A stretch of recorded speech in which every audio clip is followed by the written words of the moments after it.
106.7 KROQ, KROQ. When I was a teenager in the 80s, there was no bigger influence on my life than KROQ 106.7, the world famous KROQ.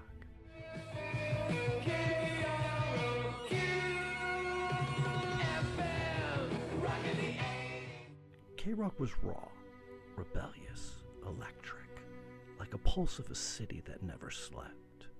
And for me and thousands of others, it was our connection to a world beyond our bedrooms, a place where the music spoke the language we didn't even know we needed.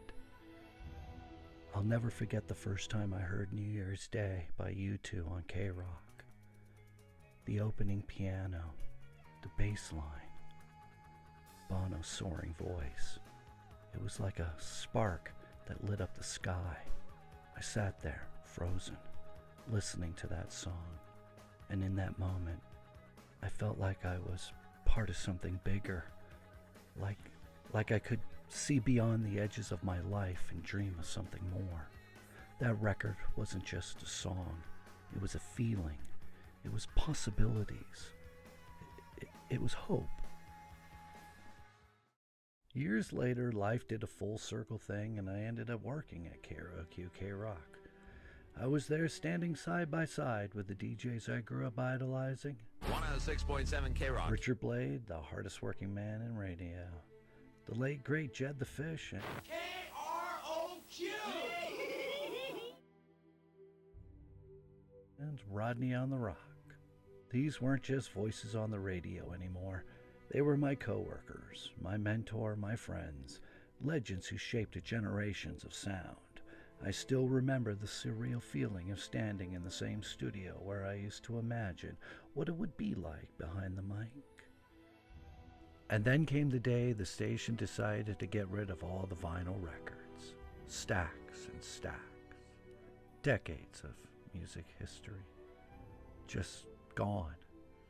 But before they disappeared forever, I grabbed quite a few. I had to find it.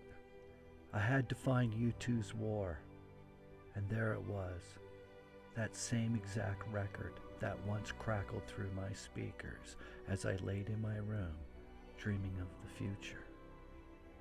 Holding that vinyl in my hands, I realized how much music had shaped my life. It was more than just a song. It was memories, emotions, and moments frozen in time. KROQ wasn't just a radio station. It was a lifeline, a community, a voice for all of us who felt a little different, a little outside of the mainstream.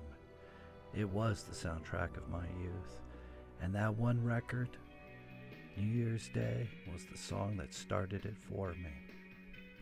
Music has a way of carrying us through the years, reminding us of who we are and who we were, and who we want to become.